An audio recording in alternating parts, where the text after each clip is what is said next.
Today's meeting is an informal meeting. Please feel free to ask questions at any time. My only request is to be mindful of your colleagues. If you have a question and someone else is speaking, please do not interrupt your fellow colleague. Wait for them to finish their thoughts and then feel free to ask your question. Placed in front of each one of you is a handout I have designed to help us to understand cultural competence and how this affects us in the workplace. As you all know, SOHO has a mission to obtain donated bicycles to students who otherwise need them. In order to obtain this goal, I've put together an exercise that will help us to obtain SOHO's mission, while at the same time helping us to get to know one another. I'm sure everyone might be wondering why we were all called here today, as we all know what cultural competence is. But do we really understand what this is and how crucial a role it plays in the workplace? Everyone may have their own interpretation of what cultural competence is. In short, cultural competence is the ability to effectively convey a message.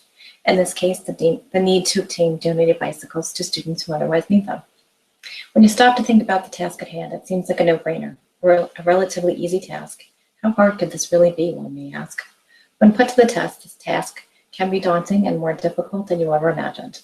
I can say that as before I put this exercise together, I performed this task myself with another colleague and found that I was in for the surprise of my life.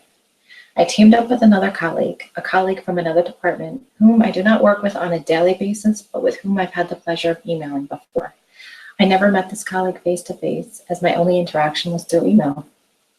What I personally found through this exercise was that I needed to slow down in my approach to asking for the desired need. Without even realizing it, I was talking very fast, for which the recipient was having a hard time understanding the desired need, which was conveyed most evidently through my partner's facial expressions. Without a word having to be said, I surmised that I needed to slow down in my approach, which once I did, the message was conveyed. So as one approaches this new task, have fun with it. Try to be personable, while at the same time paying attention to the recipient's body language and facial expressions. For this exercise, I'm going to pair the team up, 2 members each to a team, each of different ethnicities and or backgrounds, for which you are going to ask each other 3 different questions.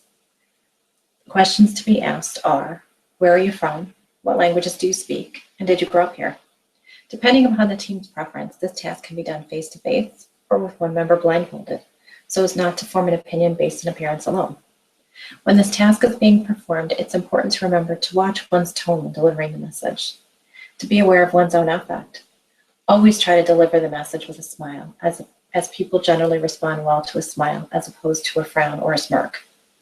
Be conscious of one's own body language. Body language is not something often thought about, but which can make a difference when requesting a donation. Remember to be alert to the person to whom you are asking the question. Is the person shrugging their shoulders?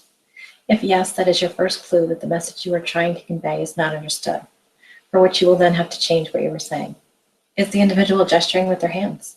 That's another clue that your targeted audience is not understanding your need. Does the individual seem to have a confused affect?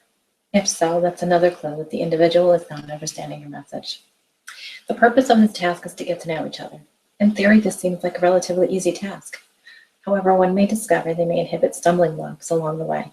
In getting to know each other, it's important to remember that we may have to change our words so that our partner understands the message, and to recognize that as we strive to obtain SOHO's mission, we may have to curtail our thoughts and or our words so that the message is one that is understood by all. Once this task has been completed, we will meet to discuss how comfortable we each felt with the task at hand. From here, we can then move forward as a team, going out and speaking to the public, expressing the desired need for donated bicycles to students who otherwise need them.